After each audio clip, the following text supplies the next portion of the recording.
بسم اللہ الرحمن الرحیم الحمد للہ الذی بنعمتہ تتم الصالحات وصلوات اللہ وسلامہ علی اکرم الموجودات وعلی آلہ واصحابہ الذین بلغوا اقصى الغایات اما بعد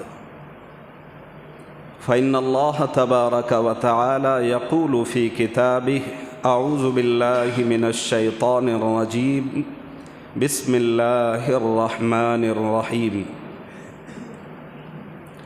واتقوا فتنة لا تصيبن الذين ظلموا منكم خاصة واعلموا أن الله شديد العقاب وقال تبارك وتعالى انما اموالكم واولادكم فتنة وقال رسول الله صلى الله عليه وسلم لا يؤمن احدكم حتى يكون هواه تبعا لما جئت به او كما قال النبي صلى الله عليه وسلم۔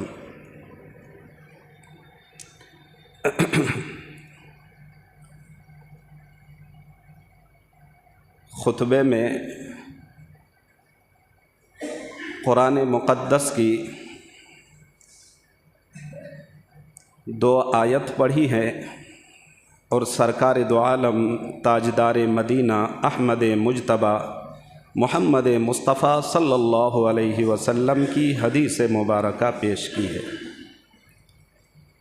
اس آیت میں یہ بتلایا گیا کہ تم ہر اس فتنے سے بچو، یہ بتلایا گیا کہ تم ہر اس فتنے سے بچو کہ جس کے زد میں آنے والے ایک خاص طبقے، ایک خاص گروہ، ایک جماعت کو ہی نہیں بلکہ اس کے زد میں بہت سارے لوگ آ جائیں گے۔ صرف اس کے زد میں آنے والے چند گروہ یا چند لوگ نہیں ہوں گے بلکہ اس گروہ میں ڈھیروں مسلمان آ سکتے ہیں۔ اور حدیث پاک میں یوں فرمایا گیا کہ وہ فتنے ایسے ہوں گے کہ سارے عرب کے اندر اس کو اپنی لپیٹ میں لے لیں گے۔ اور آج اگر اس کو آج کی تاریخ میں کوئی بدھیمان ویکتی، کوئی ٹیلنٹڈ مائنڈڈ عقل مند دانش مند ویکتی انسان منشیہ اگر اس کو سمجھنا چاہتا ہے تو بڑی آسانی سے اس کو سمجھ میں آ سکتی ہے کہ اللہ کے رسول صلی اللہ علیہ وسلم نے یہ بات آج سے تقریباً 1500 سال پہلے کہی ہے، اور آج عرب کے اندر آپ نے فرمایا ہے کہ عرب کے اندر بھی اس قدر فتنے ہو جائیں گے کہ پورے عرب کو بھی اپنی لپیٹ میں لے لیں گے، اور اس قدر فتنے ہوں گے کہ کیا عرب، کیا عجم، کیا دیہاتی، کیا شہری، کیا پڑھا لکھا، کیا ان پڑھ، کیا دیندار، کیا دنیا دار، سارے اس فتنے کے زد میں آئیں گے۔ بہت کم لوگ ایسے ہوں گے جو اس فتنے سے بچ پائیں گے۔ اللہ کے رسول جناب محمد الرسول اللہ صلی اللہ علیہ وسلم نے اس کو یوں سمجھایا کہ چھت کے اوپر، کسی مکان کے چھت کے اوپر اس موقع پر جب خوب بارش ہو رہی تھی، آپ مکان کے اوپر جاتے ہیں اور چھت کے فلور میں بالکل اوپر جاتے ہیں، اور جا کر آپ علیہ الصلاۃ والسلام فرماتے ہیں کہ جس طرح بارش ہو رہی ہے اور اس بارش کی بوندیں قطرے جس طرح ہر ایک کے گھر میں گر رہے ہیں، اسی طرح ان قریب ایک زمانہ آئے گا کہ پورے محلے میں، پورے بستی میں، پوری دنیا میں، ایون کہ اب مسجد بھی باقی نہیں رہے گی، ہر جگہ فتنوں کا نزول ہوگا۔ اللہ کے رسول جناب محمد الرسول اللہ صلی اللہ علیہ وسلم حدیث پاک میں ارشاد فرماتے ہیں کہ فتنوں کا وقوع اس قدر ہوگا، اتنا زیادہ ہوگا کہ لوگ چاہ کر بھی بچنا چاہیں گے تو نہیں بچ سکتے۔ آپ علیہ الصلاۃ والسلام نے فرمایا کوقع المطر، یعنی بارش کی قطروں سے اور بوندوں سے اس کی تشبیہ دی ہے فتنوں کی۔ اب سوال یہ پیدا ہوتا ہے کہ لغوی اعتبار سے، ڈکشنری کے اعتبار سے فتنہ کا معنی کیا ہے، میننگ کیا ہے؟ غور سے سنیے۔ فتنہ کے معنی آتے ہیں کسی چیز کو جانچنا، کسی کو پرکھنا، کسی کی جانچ پڑتال کرنا، کسی کی ٹیسٹ لینا، اور سہل اور آسان لفظوں میں اگر کہیں گے تو پریکھا لینا، جس کو امتحان لینا کہا جاتا ہے۔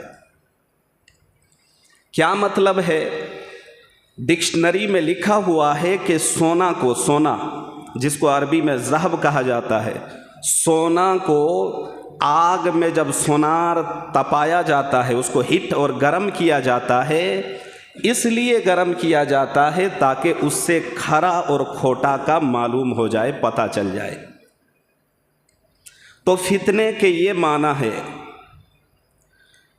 تو فتنے کے بارے میں اللہ کے رسول جناب محمد الرسول اللہ صلی اللہ علیہ وسلم فرماتے ہیں، ایک حدیث میں آپ نے مثال دے کے یہ بات سمجھانی چاہیے کہ فتنوں کا دور وہ ہوگا کہ جس طرح کسی تسبیح کے دھاگا، تسبیح جس کو آپ گنتے ہیں، اس کے اندر جو دانے ہوتے ہیں، وہ رسی اگر ٹوٹ جائے تو ایک کے بعد ایک جس طرح سارے دانے گرتے رہتے ہیں، اس سے کہیں زیادہ اللہ کے رسول جناب محمد الرسول اللہ صلی اللہ علیہ وسلم فرماتے ہیں کہ فتنوں کا نزول ہوگا۔ آدمی چاہے گا کہ ایک فتنے سے بچ جائے، اس سے بچنا چاہے گا، کوشش کرے گا، محنت کرے گا، بچنے کے لیے پوری پلاننگ کرے گا، اس سے پہلے کہ وہ بچے دیکھے گا دوسرا فتنہ آ کے دستک دے رہا ہے، دوسرے سے بچنا چاہے گا، تیسرا فتنہ، چوتھا فتنہ، اس قدر فتنے کا رواج ہوگا۔ تو ڈکشنری کے اعتبار سے فتنے کے معنی ہیں کسی کی پریکشا لینا، امتحان لینا۔ اس سے معلوم ہو جاتا ہے حق اور باطل کے درمیان فرق کرنا آسان ہو جاتا ہے، کھرا کھوٹا پتہ کرنے میں آسانی ہوتی ہے، صحیح اور غلط پتہ کرنے میں آسانی ہوتی ہے، دیندار اور دنیا دار کو پتہ کرنے میں آسانی ہوتی ہے، اپنا کون ہے پرایا کون ہے پتہ کرنے میں آسانی ہوتی ہے۔ ٹھیک اسی طرح اللہ کے رسول جناب محمد الرسول اللہ صلی اللہ علیہ وسلم فرماتے ہیں، اس زمانے میں بندے کو چاہیے کہ سب سے زیادہ جو بندہ فتنے کے دور میں، فتنے کی گھڑی میں، فتنے کے زمانے میں وہ چاہے گا کہ ہم بچیں، کسی طریقے سے ہم بچ جائیں، ہمارے گھر والے بچ جائیں، ہمارے رشتہ دار بچ جائیں، ہمارے گاؤں محلہ قریبی لوگ بچ جائیں، تو اللہ کے رسول صلی اللہ علیہ وسلم فرماتے ہیں اس کے لیے چاہیے کہ اس کو قرآن کو اور قرآن کی رسی کو مضبوطی سے پکڑنا ہوگا۔ جو قرآن کو فالو کرے گا، قرآن کو پڑھے گا، قرآن پر عمل کرے گا، قرآن کے حکم کے مطابق اپنی زندگی گزارے گا، وہ اللہ کے رسول صلی اللہ علیہ وسلم فرماتے ہیں وہ تو فتنوں سے بچ پائے گا، لیکن وہ آدمی جس کا تعلق قرآن سے مضبوط نہیں ہوگا، جس کا تعلق دین سے مضبوط نہیں ہوگا، جس کا تعلق ایمان سے مضبوط نہیں ہوگا، جس کا تعلق شریعت سے مضبوط نہیں ہوگا، جس کے دل میں اللہ رسول اللہ کی محبت نہیں ہوگی، جس کے دل میں قوم کی محبت نہیں ہوگی، اللہ کے رسول صلی اللہ علیہ وسلم فرماتے ہیں ایسا بندہ فتنوں سے نہیں بچ سکے گا، فتنوں میں مبتلا ہو جائے گا، فتنوں میں لپت ہو جائے گا، غرق ہو جائے گا، ڈوب جائے گا۔ اب ہم لوگوں نے یہ سمجھ لیا ہے کہ فتنہ ہی ہوگا، کوئی بہت بڑی چیز نہیں ہے۔ یہ فتنہ کیا بلا ہے سنیے۔ اللہ کے رسول جناب محمد الرسول اللہ صلی اللہ علیہ وسلم حدیث پاک میں ارشاد فرماتے ہیں تجدو من شر الناس یوم القیامت عند اللہ ذو الوجہین، ذو من والا، وجہ من چہرہ۔ اللہ کے رسول صلی اللہ علیہ وسلم فرماتے ہیں کل قیامت کے دن میدان محشر میں سب سے بھیانک جس کا چہرہ ہوگا، سب سے خطرناک جس کا چہرہ ہوگا، اللہ کے رسول صلی اللہ علیہ وسلم فرماتے ہیں وہ لوگ ہوں گے جو دو منہ والا ہوگا۔ کیا فرماتے ہیں؟ جس کا دوگو منہ ہوگا۔ تو کیا لغوی اعتبار سے ایسا ہے کہ کوئی انسان ہوگا جس کا دوگو چہرہ ہوگا، دوگو منہ ہوگا، دوگو فیس ہوگا؟ ظاہر میں اس کی گردن ایک ادھر ہوگی اور اس ایک گردن کے بعد ادھر ایک چہرہ، ایک فیس ہوگا۔ تو اللہ کے رسول صلی اللہ علیہ وسلم نے جو یہ فرمایا کہ دو چہرے والا آدمی سب سے بھیانک ہوگا، آپ علیہ الصلاۃ والسلام کی اس حدیث کا مطلب محدثین لوگ تشریح کرتے ہوئے لکھتے ہیں کہ اس کا صحیح مطلب یہ ہے کہ الذی یأتی ہؤلاء بوجہ وہؤلاء بوجہ، دو منہ والا چہرے کا مطلب یہ ہوگا کہ ایک منہ لے کے وہ ایک جماعت کے پاس جائے گا، ایک منہ لے کے وہ ایک گروہ کے پاس جائے گا، ایک منہ لے کے وہ ایک طبقے کے پاس جائے گا، اور ایک منہ لے کے وہ ایک خاندان والوں کے پاس جائے گا، ایک منہ لے کے ایک طبقے اور ایک جیسے لوگوں کے پاس جائے گا، اور دوسرا منہ لے کے دوسرے گروہ کے پاس جائے گا۔ اس کی بات ادھر کرے گا، اس کی بات ادھر کرے گا۔ اللہ کے رسول جناب محمد الرسول اللہ صلی اللہ علیہ وسلم ارشاد فرماتے ہیں میدان محشر میں کسی کا چہرہ اگر سب سے بھیانک ہوگا تو اس کا ہوگا جس کا دو منہ والا آدمی ہوگا۔ ایک چہرہ لے کے ایک کے پاس جائے گا اور ایک والے کی برائی دوسرے والے کے پاس کرے گا۔ جانتے ہو ان کا عمل ٹھیک نہیں ہے، ان کی چال چلن ٹھیک نہیں ہے، ان کی یہ عادتیں ٹھیک نہیں ہے، ان کی یہ کرامتیں ٹھیک نہیں ہے، ان کے اخلاق نیچر ٹھیک نہیں ہے۔ آپ جانتے ہیں کہ آپ کے بارے میں وہ ایسا کہتا ہے اور آپ کے بارے میں وہ لوگ یہ کر رہے تھے اور آپ کے درمیان وہ یہ کرنا چاہتے تھے، اور جب ادھر جائیں گے تو ادھر والوں کے پاس ادھر والے کی برائی کرے گا۔ اللہ کے رسول جناب محمد الرسول اللہ صلی اللہ علیہ وسلم ارشاد فرماتے ہیں کہ یہ جو دو منہ والا جو آدمی ہوگا، جانتے ہیں لکھا گیا ہے کہ وہ اتنا بھیانک، اتنا خطرناک، اتنا ڈینجر ہوگا کہ زہریلا سے زہریلا سانپ اگر کسی کو ڈس لے تو اس سے اس انسان کو جس کو ڈس لیا ہے اتنا نقصان نہیں ہوگا جتنا معاشرے میں، سماج میں، گروہ میں، خاندان والوں میں، گاؤں والوں میں، آبادی میں ایسا دو منہ والا چہرے کا اثر اتنا بھیانک مرتب ہوگا کہ سانپ جس کے زہر سے آنن فانن زہریلا سانپ کے زہر سے آدمی اگر ڈس لے کسی آدمی کو تو جس طرح آنن فانن مر جاتا ہے، اس زہر سے اور اس کی وار سے آدمی بچنا تو محال ہے، لیکن دو منہ والا آدمی جب حملہ کرتا ہے تو اس کی وار سے بسا اوقات بچنا بڑا مشکل ہوتا ہے۔ اب جس کو کسی کی بھاتی نہیں ہے، سمجھ میں نہیں آتی ہے، کوئی آدمی سماج میں اس کا اسٹیٹس بڑا ہے، بھائی اللہ ہے دینے والا۔ حضرت داؤد علیہ السلام نے کہا تھا، اللہ کیا کہا تھا؟ غور سے سنیے گا۔ آج اللہ ہم بھی بننے کی کوشش کرتے ہیں، نعوذ باللہ ثم نعوذ باللہ۔ کچھ پل کے لیے اللہ کو اللہ کی کرسی سے ہٹا کر ہم چاہتے ہیں ہم بیٹھ جائیں۔ یاد رکھے ایسا آدمی، اس کی آنکھوں میں سور کا بال ہوگا جو اس طرح کی ذہنیت اور ایسی سوچ رکھتا ہوگا۔ اللہ بننے کا جو دعویٰ کرتا ہے وہ زبان سے نہیں کرتا لیکن عمل سے کرتا ہے۔ حضرت داؤد علیہ السلام کہتا ہے اللہ میں یہ چاہتا ہوں، اے اللہ میں یہ چاہتا ہوں اور ایسا ہو جائے۔ آپ جانتے ہیں اللہ کیا کہتا ہے بدلے میں؟ اللہ کہہ رہا ہے وما تشاءون الا ان یشاء اللہ رب العالمین۔ داؤد تو میرا برگزیدہ بندہ ہو سکتا ہے، تو میرا اولو العزم پیغمبر ہو سکتا ہے، تو سلیمان علیہ السلام اور اس کے وادی اور خاندان کا باپ بھی ہو سکتا ہے، تو نبی کا باپ بھی ہو سکتا ہے، اور تمہارے اندر اللہ نے ایسی صلاحیت، ایسی قوت، ایسی نعمت عطا فرمائی ہے کہ تیری آواز جب باہر گونجتی ہے تو پرندہ جو فضا میں، ہوا میں اڑنے والے پرندے ہوتے ہیں، وہ بھی حضرت داؤد علیہ السلام کی لحن پہ اچھی آواز کو سن کر اپنی جگہ میں ٹھہر جاتے تھے۔ اللہ فرماتا ہے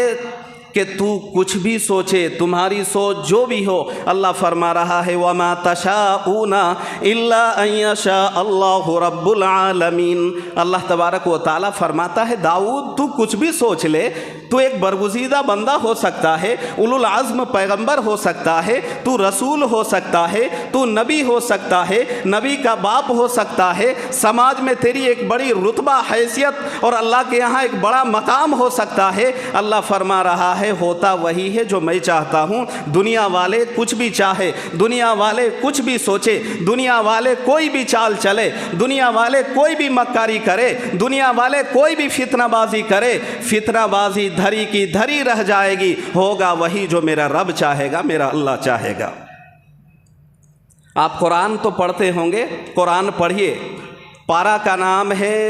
9 پارہ، سورت کا نام ہے سورۃ الانفال۔ اذ یمکر بک الذین کفروا لیثبتوک، اثبت کے معنی ٹھہرنا، اور اثبت کے معنی جیل میں بند کرنا، اثبت کے معنی نظر بند کرنا۔ اللہ کے رسول جناب محمد الرسول اللہ صلی اللہ علیہ وسلم کے خلاف دار الندوہ میں کفار، مشرکین، یہودی سارے مل کر چال چل رہے ہیں۔ سب کی پلاننگ ہو رہی ہے کہ کیا کیا جائے۔ کوئی کہتا ہے کہ بھائی ایسا کیا جائے کہ ایسا ہے کہ محمد عربی صلی اللہ علیہ وسلم کو قید کر دیتے، جیل کر دیتے۔ جب وہ جیل میں بند رہیں گے، نکلیں گے نہیں، تو وہ اور نہ اس کا دین اور نہ اس کا ایمان اور نہ اس کی شریعت، نہ اس کی بات لوگوں کے کانوں میں پہنچے گی، اور نہ ہی بندہ جو ہے نا اس کا گرویدہ ہوگا، اس کا دل دادا ہوگا، اس پر اپنی جان چھڑکے گا، اس کے قدموں میں گرے گا، اور نہ ہی اس کے دین کو ایکسیپٹ کرے گا۔ اللہ کے رسول جناب محمد الرسول اللہ صلی اللہ علیہ وسلم کے خلاف سازشیں چل رہی ہے۔ تو سازشوں میں بہت طرح کی بات آئی۔ کہا گیا کہ ایک کام کیا جائے کہ ان کو جو ہے نا نظر بند کر دیا جائے۔ تو کہا کہ بھائی نظر بند کرنے والے سے کچھ نہیں ہوتا، اس کے جو فالوورز ہیں، اس کے جو ماننے والے ہیں، اس کے جو سچے جانثار لوگ ہیں، ان کی سچائی تو دنیا میں پھیلے گی، اس سے ہمارا ماحول نعوذ باللہ خراب ہوگا۔ تو کہا کہ یہ بھی ممکن نہیں ہے اور یہ ٹھیک بھی نہیں ہے۔ کہا لیثبتو کا، اگر یہ نہیں تو او یقتلو کا۔ کچھ لوگوں نے یہ رائے دی کہ ایسا کیا جائے کہ ان کو یہاں سے نکال دیا جائے، نہ رہے گا بانس، نہ بجے گی بانسری۔ جب ہمارے وادی میں رہیں گے نہیں، نکال باہر کیا جائے گا، تو نہ تو وہ رہیں گے، نہ ان کی دعوت رہے گی، نہ ان کی محنت رہے گی، نہ ان کی بات رہے گی۔ تو جب وہ نہیں رہیں گے، ان کی آواز نہیں ہوگی، تو ان کی آواز ہماری کانوں میں جب پہنچے گی نہیں، تو ہمارے لوگ نعوذ باللہ بددین کیسے ہوں گے؟ یعنی بددین لوگوں کی خطرناک سوچ۔ اور یہ کہتا ہے، کچھ لوگوں نے یہ بتایا کہ بھائی اس پہ بھی جو ہے نا ٹھیک نہیں ہوگا،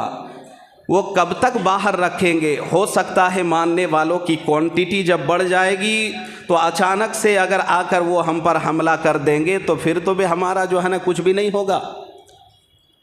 تو سب نے مل کر ایک رائے دی، او لیقتلوا کا، ان کو قتل کر دیا جائے۔ میں بتلانا یہ چاہتا، یہاں واقعہ بتلانا نہیں ہے، بلکہ مفسرین نے لکھا ہے کہ جو لوگ اس طرح کی تدبیریں کرتے ہیں، ایسا فتنہ بازی کا کام کرتے ہیں اور اس طرح کی سازشیں اور رچتے ہیں، جو لوگ سماج کے اندر، معاشرے کے اندر امن کو خراب کرنا چاہتے ہیں، شانتی کو بھنگ کرنا چاہتے ہیں، جن لوگوں کی ایسی فطرت ہے، گندی فطرت ہے، جو منافق کی چال چلتے ہیں، جن کے اندر منافقت پائی جاتی ہے، اللہ کے رسول جناب محمد الرسول اللہ صلی اللہ علیہ وسلم فرماتے ہیں کہ ایسے لوگوں کی پہچان بڑا آسان ہے، ایسے لوگوں کی پہچان بڑا آسان۔ کہا ہے کہ ایسے لوگوں کی پہچان، چنہوں، علامت، یہ لوگ وہ لوگ ہوں گے جن کے اندر یہ عادت ہوگی کہ ایک ٹائم میں ہی وہ سب کو خوش رکھنے کی کوشش کرے گا۔ یہ تاریخ گواہ ہے کہ ہر زمانے میں، ہر دور میں اللہ کے رسول جناب محمد الرسول اللہ صلی اللہ علیہ وسلم کا ہی سب ماننے والے نہیں ہوئے، ایون کہ ایسے لوگ بھی ہوئے ہیں جنہوں نے خدا کو اور خدا کی ذات کو بھی نہیں مانا۔ تو بر وقت کوئی چاہے کہ اس کو بھی خوش رکھے، اس کو بھی خوش رکھے، ایک ٹیم، دو ٹیم آپس میں کھیلتی ہے، لیکن ایک چاہتی ہے کہ ہم جیتے بھی اور ہارے بھی، ایسا ممکن نہیں ہے۔ کامیابی تو کسی ایک کے قدم چومتی ہے، کوئی چاہے کہ بھائی ہم کامیاب بھی ہوں، ناکامی بھی ہمارے ہاتھ لگے، ایسا تھوڑا ہی ہوتا ہے، چیٹ بھی ہماری ہو، پٹ بھی ہماری ہو، یہ نہیں ہو سکتا۔ تو اللہ کے رسول جناب محمد رسول اللہ صلی اللہ علیہ وسلم نے حدیث پاک میں ان لوگوں کی پہچان بتلائی ہے کہ یہ وہ لوگ ہوں گے جو بر وقت سب کو خوش رکھنے کی کوشش کریں گے، اس گروہ کو بھی خوش رکھیں گے، اس کو بھی خوش رکھیں گے، کبھی ادھر کی بھی بات ہو رہی ہے، کبھی ادھر بھی بات ہو رہی ہے، کبھی ادھر بھی چاپلوسی ہو رہی ہے، کہیں کسی کی چاپلوسی کی ساری حدیں پار کر دیتے ہیں۔ اللہ کے رسول جناب محمد رسول اللہ صلی اللہ علیہ وسلم پر جان چھڑکنے والے صحابہ کا قول ہے کہ ایسا آدمی اس دیمک کی طرح ہے۔ دیمک کو کیا بولتے ہیں؟ اوئی پوکا بولتے ہیں، کہ جس کی جسامت بولے تو باڈی اتنی چھوٹی ہوتی ہے کہ اگر کچھ لگ بھی جائے تو بسا اوقات جب تک آدمی کی گہری نظر وہاں نہ جائے تب تک سمجھ میں نہیں آتی، کیونکہ جسامت بالکل چھوٹی ہوتی ہے۔ تو کہا گیا ہے کہ اوئی پوکا یعنی دیمک اگر کسی لکڑی میں اور کسی چیز میں لگ جائے اندرونی اعتبار سے تو یہ دیمک 100 سال میں بھی اتنا نقصان نہیں پہنچا سکتی جتنا ایسا منافق قسم کا آدمی معاشرے میں، اس سے کہیں زیادہ نقصان ایسے انسان سے ہوتا ہے۔ اور اب میں تو کھل کر کہتا ہوں کہ آج مسلمانوں کی مسلمانی، آج مسلمانوں کی مسلمانیت، آج ہمارا اسلام مسجد کی دہلیز سے شروع ہوتی ہے اور مسجد کی دہلیز پر ختم ہو جاتی ہے۔ ہو سکتا ہے یہ بات سن کے آپ کو بڑی حیرانی ہوتی ہوگی کہ یہ کون سا جو ہے نا فلسفہ ہے، یہ کون سی نئی بات ہے بھائی کہ مسجد کی دہلیز سے اسلام شروع اور مسجد کی دہلیز پہ ختم۔ تو لکھنے والوں نے، تبصرہ نگاروں نے لکھا ہے کہ اس کا صحیح مطلب یہ ہے کہ جب ہم مسجد کی دہلیز پہ آتے ہیں، مسجد کے انڈر میں چہار دیواری میں حصار کے اندر جب ہم آتے ہیں تو اب ہم وضو بھی کر رہے ہیں، نماز بھی پڑھ رہے ہیں، اور اب ہم جو ہے دین کا کام بھی کر رہے ہیں، نوافل بھی پڑھ رہے ہیں، گناہ سے بھی بچ رہے ہیں، چغلی سے بھی بچ رہے ہیں، غیبت سے بھی بچ رہے ہیں، سود سے بھی بچ رہے ہیں، حرام خوری سے بھی بچ رہے ہیں، مکاری سے بھی بچ رہے ہیں، بد دیانتی سے بھی بچ رہے ہیں، بد امانتی سے بھی بچ رہے ہیں۔ لیکن جیسے ہی نماز ختم ہوتی، وقت ختم ہوا، جیسے ہی ہم پھر دوبارہ نکلنے کے لیے مسجد کی دہلیز سے باہر قدم رکھتے ہیں، فرسٹ آف آل سب سے پہلے ہم اپنا پاجامہ، لنگی، پینٹ وغیرہ جو فولڈ کر کے اوپر کیے تھے، سب سے پہلے اس کو نیچے کرتے ہیں۔ لوگوں کا یہ گمان ہے کہ ٹخنوں سے اوپر پینٹ، پاجامہ، لنگی وغیرہ صرف جمعہ کے دن یا نماز کے موقع پر رکھنا چاہیے۔ مسبل الازار، اللہ کے رسول صلی اللہ علیہ وسلم فرماتے ہیں ہر موقع پر، ہر گھڑی، ہر سمے مرد کے لیے یہ ہے کہ ٹخنے سے اونچا پاجامہ لنگی وغیرہ جو بھی ہو رکھے، اور عورت کے لیے بالکل اس کا برعکس الٹا ہے کہ عورت چھپائے رکھے۔ عورت کے لیے دکھانا ناجائز، مرد کے لیے چھپانا ناجائز۔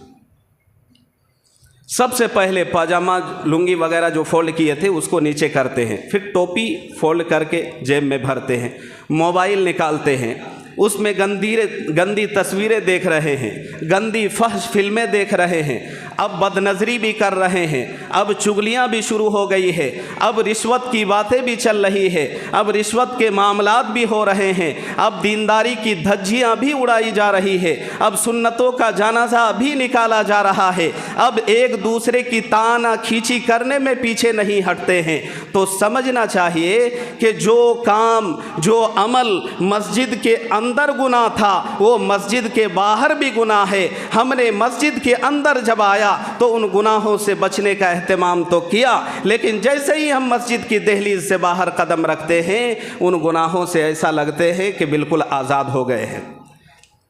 جس طرح کچھ پل کے لیے، کچھ وقت کے لیے یا کچھ مہینوں یا دن کے لیے کسی کو اگر کہیں قید کر دیا جائے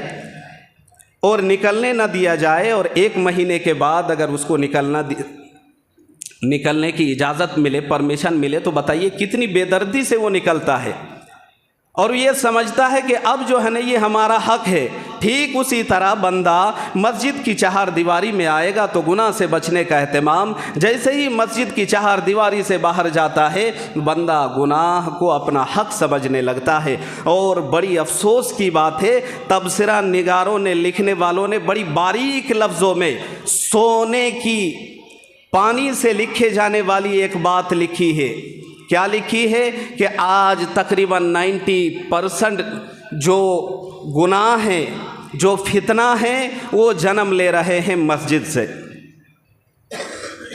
اپنی بات نہیں ہے، ہو سکتا ہے آپ کو بری لگے،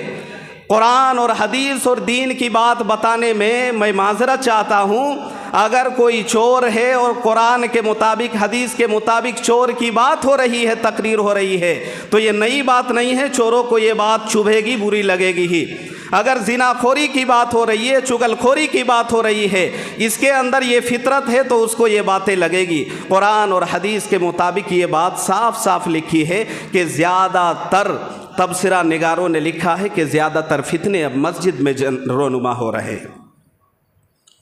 لوگوں نے مسجد کو، اللہ کے رسول جناب محمد الرسول اللہ صلی اللہ علیہ وسلم کی حدیث ہے، آپ قیامت کی نشانیوں میں سے ایک نشانی یہ بھی بتلاتے ہیں کہ قیامت کے قریب ہوگا، قیامت سے بالکل قریب کا دور اور زمانہ ہوگا، اس زمانے میں مسجد کو لوگ اپنا بیٹھک کھانا سمجھنے لگیں گے۔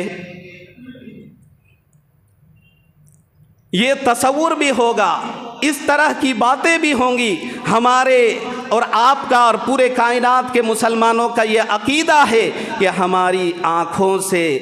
ہم نے جو باتیں دیکھی ہیں، اپنے کانوں سے جو باتیں سنی ہے، وہ بات جھوٹی ہو سکتی ہے، کانوں سے سنی ہوئی بات بھی غلط ہو سکتی ہے، لیکن محمد الرسول اللہ صلی اللہ علیہ وسلم کی زبان سے نکلی ہوئی بات نہ آج جھوٹی ہے، نہ الحمدللہ کل جھوٹی تھی، اور نہ صبح قیامت تک کبھی جھوٹی ہوگی۔ اگر آپ نے کہا ہے ایسا ہوگا قیامت سے پہلے تو ایسا ہو کر رہے گا۔ تو انشاءاللہ ثم انشاءاللہ ہم گناہوں سے بچنے کا پورا اہتمام کریں، زیادہ سے زیادہ گناہوں سے بچے، خرافات سے بچے، واہیات عمل سے بچے، اس لیے کہ اس سے اپنا بھی نقصان، سامنے والے کا بھی نقصان، معاشرے کا نقصان، آپ جس کے حق میں بات کر رہے ہیں اس کو بھی نقصان ہوگا، اس لیے کہ فتنہ باز آدمی ہمیشہ دوسروں کا نقصان ہی چاہتا ہے، بھلا نہیں چاہتا۔ تو انشاءاللہ ہم سب بچیں گے، جو باتیں میری زبان سے کہلوائی ہیں تمام باتوں پر خوب عمل کریں گے۔